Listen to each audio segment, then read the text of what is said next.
Assalamualaikum warahmatullahi wabarakatuh. Halo teman-teman semua, selamat datang di channel ZK Edukasi. Di sini saya akan membahas mengenai sejarah Candi Ceto. Yuk langsung aja kita simak. Sebelum menjadi Negara Kesatuan Republik Indonesia atau NKRI, di wilayah Nusantara berdiri sejumlah kerajaan yang bukti-bukti kejayaannya masih bisa dilihat hingga saat ini. Bukti kejayaan kerajaan-kerajaan di masa lalu dapat dilihat dari situs-situs peninggalan, mulai dari prasasti hingga bangunan candi. Salah satu candi yang merupakan peninggalan kerajaan di masa lalu adalah Candi Ceto. Lokasi Candi Ceto berada di lereng Gunung Lawu, tepatnya di Dusun Ceto, Desa Gumeng, Kecamatan Jenawi, Kabupaten Karanganyar, Jawa Tengah.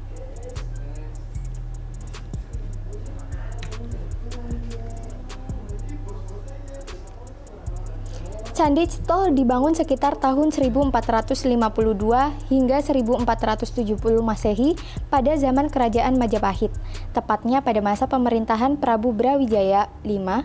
Ceto berasal dari bahasa Jawa yang artinya jelas. Maksudnya, dari lokasi candi ini seorang bisa dengan jelas memandang ke seluruh penjuru lantaran berada di ketinggian 1496 meter di atas permukaan laut. Kompleks Candi Ceto pertama kali ditemukan pada tahun 1842 oleh seorang warga negara Belanda bernama Van der Vis. Sejak ditemukan itu, Candi Ceto menarik perhatian para peneliti dan ahli kepurbakalaan seperti W.F. Suteheming, K.C. Crutch, N.J. Krom, A.J. Barnett Kempers, dan Ribut Darmo-Setopo. Dari keterangan yang ditemukan di Kompleks Candi Ceto diketahui bahwa ini merupakan candi Hindu untuk prosesi ruatan. Fakta candi ini sebagai candi Hindu menyimpulkan adanya toleransi beragama yang kuat di masa Majapahit.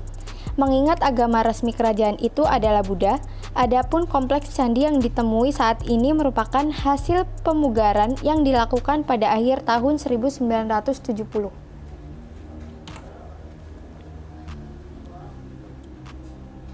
Candi Ceto merupakan kelompok bangunan yang memiliki 11 teras berundak dan membentang dari sisi timur ke barat. Antara satu teras dengan yang lain dihubungkan oleh sejumlah pintu dan jalan setapak yang membagi halaman menjadi dua bagian. Pada teras terakhir, yaitu yang ke-11, terdapat bangunan induk dari Candi Ceto.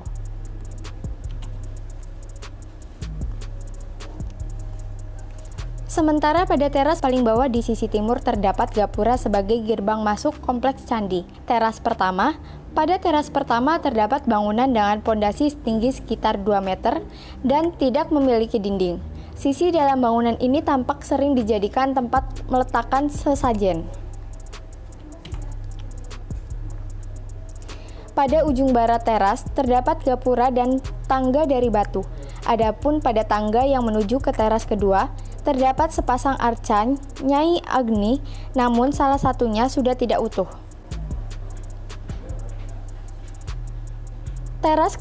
Pada teras kedua terdapat susunan batu yang membentuk seekor Garuda terbang yang sayap membentang.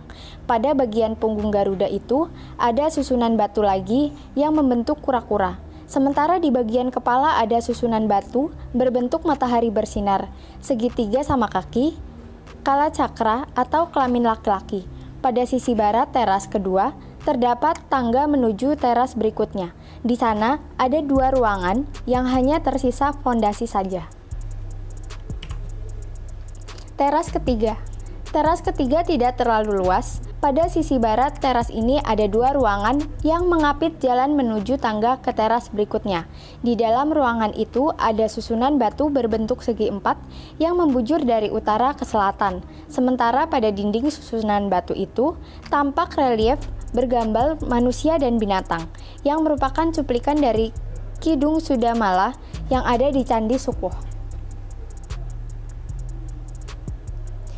Teras keempat, pada sisi barat teras keempat ini terdapat arca Bima yang tampak seperti sedang menjaga tangga batu untuk menuju teras berikutnya.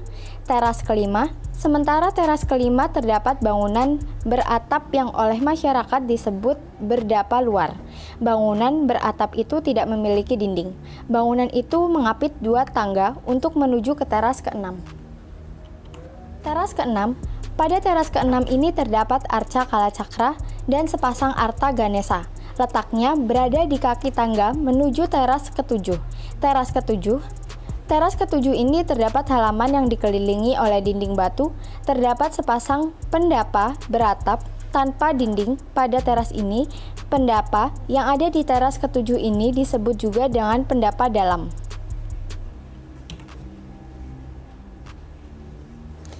Teras ke-8, di teras ke-8 ini terdapat bangunan yang digunakan untuk bersembayang dan berdoa. Bagian depan bangunan tersebut terdapat 2 buah arca batu yang bertuliskan aksara Jawa sebagai penanda bangunan Candi Ceto.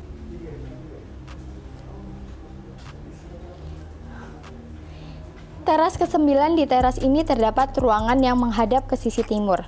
Ruangan ini berfungsi sebagai tempat penyimpanan benda-benda kuno.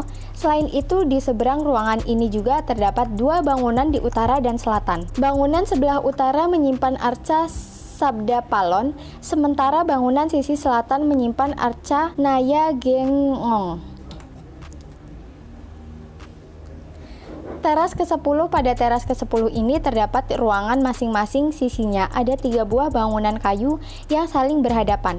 Terdapat arca di masing-masing bangunan kayu itu, salah satunya adalah arca Prabu Brawijaya, sementara pada ujung deretan selatan terdapat tempat untuk menyimpan pusaka Empu Supa, seorang pembuat pusaka yang dihormati di zamannya.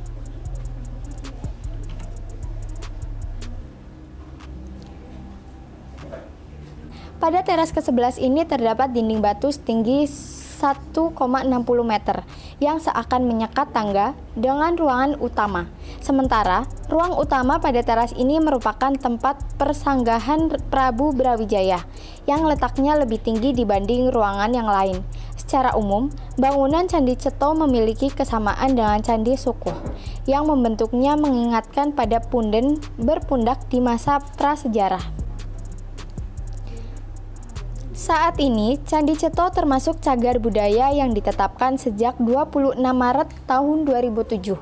Candi ini juga menjadi destinasi wisata sejarah yang dibuka untuk umum. Sekian untuk pembahasan kita kali ini mengenai sejarah Candi Ceto. Semoga bermanfaat untuk kalian semua. Jangan lupa like, komen, subscribe, serta nyalakan lonceng notifikasi untuk mendapatkan info penting lainnya. Wassalamualaikum warahmatullahi wabarakatuh.